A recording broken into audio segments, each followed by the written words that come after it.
थोड़ी देर बाद आएंगे इंडिया टीवी वाले, कहेंगे ओवैसी तो भड़काता है, उसके पीछे भी भड़काते हैं। अरे दलाल मीडिया, याद रखो, किसान मर गए, तुमने उनको नहीं दिखाया। बीजेपी का नेता, उनका लौंडा गाड़ी चढ़ा देता है किसानों के, उनकी मौत नहीं दिखाते हो। अखलाक को मार दिया जाता है, उसको नहीं दिखाते हो। 2013 का दंगा याद आता है। मुझको बताइए, एक आया डकैत, कहां से? हरियाणा से, कहता है हैदराबाद में जाकर खुला साड़ है, इसको बांध के रखो। याद रखो डकैत, अगर हैदराबाद का साड़ तुमको मार देगा तो हरियाणा में गिरोगे, इस चीज को ध्यान कर लो। मुझको बताइए, हिंदुस्तान में हिंदू खतरे में है क्या? हिंदुस्तान में हिंदू खतरे में नहीं है बाबा, हिंदुस्तान में हिंदू खतरे में है, ये चीज याद रखो बाबा। मुझको बताइए, जितेंद्र नारायण सिंह त्यागी का आपने नाम सुना होगा, उर्फ वसीम रिजवी। आधार कार्ड में उनका बाप का नाम क्या है? अटल बिहारी वाजपेयी है क्या? आडवाणी है क्या? नरेंद्र मोदी है क्या? जितेंद्र नारायण सिंह त्यागी का नाम बदल दिया, धर्म परिवर्तन करा दिया। मुझको बताइए, यहाँ पर ये लोग बैठे हैं, हमसे कहें पंडित जी आप अपना धर्म बदल लो तो धर्मांतरण के आरोप में जेल भेज दिया जाएगा। स्वामी यति नरसिंहानंद सरस्वती है, उसको किस सुप्रीम कोर्ट ने इजाजत दी कि वसीम रिजवी का धर्म परिवर्तन करा दो ब्राह्मण समाज में, उसको उस पवित्र धागे से जिसका नाम जड़े हुए वो पहना दो। अरे वो दलाल था, घोटाले के पैसे को पचाने के लिए बीजेपी में आया, बीजेपी को बाप बना लिया। अब नरेंद्र मोदी जो इस वक्त के फिरौन है, वो नहीं बोलेंगे, बाबा नहीं बोलेंगे। मुझको बताइए, हिंदुस्तान में हिंदू खतरे में है क्या? हिंदुस्तान में हिंदू खतरे में नहीं है बाबा, हिंदुस्तान में हिंदू खतरे में है, ये चीज याद रखो बाबा। ये बाबा नहीं बोलेंगे क्योंकि बाबा हिंदुत्व को बदनाम करने वालों के साथ हैं। मुझको बताइए, आपके दरमियान में ऐसी बहुत सारी पार्टियां हैं जो कहती हैं अरे ओवैसी को वोट दोगे तो बीजेपी आ जाएगी। अरे 70 साल से तो ओवैसी नहीं लड़ा ना, अभी तो आया है ना, तो बीजेपी कैसे आ गई? ये समाजवादी के दलाल वोट तो आपका लेते हैं और जाके बीजेपी की झोली में डाल आते हैं और उनसे 100 करोड़ रुपया लेके बैठ जाते हैं और कहते हैं छोड़ो। थोड़ी दूरी पे अमित शाह भी आ रहे होंगे। इतना खौफ है कि ओवैसी साहब का रूट डाइवर्जन करा दिया। खौफ देखिए ओवैसी साहब का। ये पावर है एक आदमी की, ये पावर है लोकसभा के उस सांसद की, ये पावर है उस मर्दे मुजाहिद की जो इस वक्त के फिरौन नरेंद्र मोदी की आंखों में आंखें डाल के कह सकता है। यहाँ पर उपस्थित मेरे बड़े भाई, मेरे बड़े बुजुर्ग, मेरे दोस्त, मेरे इज्जतदार माँ और बहनों, आज आपको पता है कि आज की मीटिंग बिजनौर जिले के नगीना विधानसभा में है। आज आपको पता है कि इस मीटिंग का उद्देश्य हमारे शोषित और वंचित समाज के लोगों को उन बुलंदियों पर पहुंचाना है जिनका हक और हुकूक उन समाजवादी दलालों ने, उन कांग्रेस के दलालों ने छीन रखा है।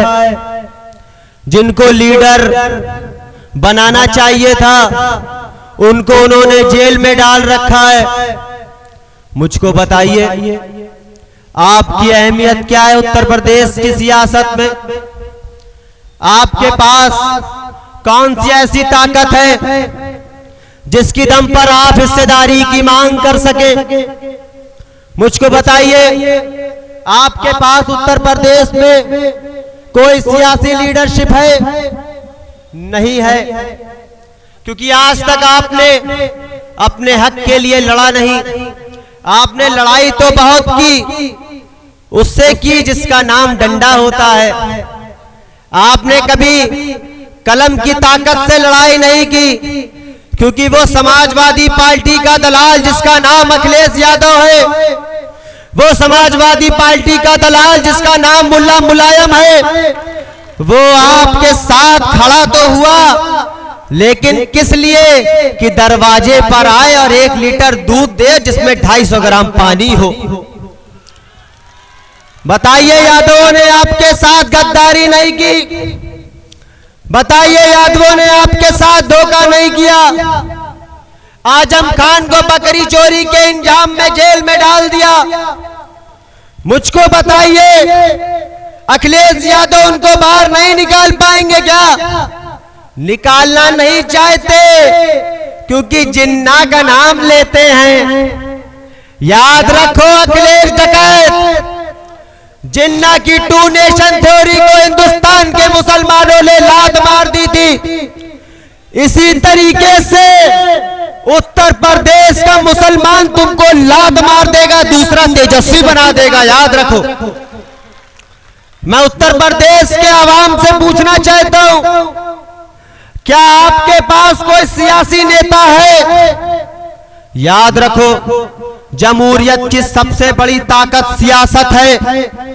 जिस कौम के पास सियासी नेता नहीं होता, जिस कौम के पास उस कौम का झंडा और डंडा नहीं होता, वो कौम अपने हक और हुकूक के लिए लड़ती रहती है, उसको हक नहीं मिलता। ये चीज आपको किसी अन्य पार्टी में नहीं बताई जाएगी, क्योंकि वो मुसलमानों के वोट को अपने बाप की जागीर समझते हैं। वो अखिलेश यादव जो दलाल है, उत्तर प्रदेश के मुसलमानों का सौदा कराने वाला है, जो बीजेपी को अपना बाप बनाए बैठा है। बताइए, हमसे गठबंधन नहीं कर सकता था? क्यों नहीं करा पता है? वो मुसलमान को अपना बाप का गुलाम समझता है, मुसलमानों के वोट को अपने बाप की जागीर समझता है। याद रखो, जिस तरीके से बिहार में तेजस्वी बना था, दूसरा तेजस्वी 2 कॉपी आईने के सामने अखिलेश यादव बनेंगे। ये चीज मैं नहीं कहता, ये चीज उनकी रणनीति कहती है। 7% वाला मुजफ्फरनगर में रैली करता है और 20% वाले को कहता है तुम नीचे बैठो, तुम्हारी जगह वो है। मुझको बताइए, 2% वाला दलाल ओम प्रकाश राजभर जा सकता है, उससे गठबंधन कर सकते हैं दलाल अखिलेश यादव जिनका नाम है। अभी थोड़ी देर बाद आएंगे इंडिया टीवी वाले, कहेंगे ओवैसी तो भड़काता है, उसके पीछे भी भड़काते हैं। अरे दलाल मीडिया, याद रखो, किसान मर गए, तुमने उनको नहीं दिखाया। बीजेपी का नेता, उनका लौंडा गाड़ी चढ़ा देता है किसानों के, उनकी मौत नहीं दिखाते हो। अखलाक को मार दिया जाता है, उसको नहीं दिखाते हो। 2013 का दंगा याद आता है। मुझको बताइए, एक आया डकैत, कहां से?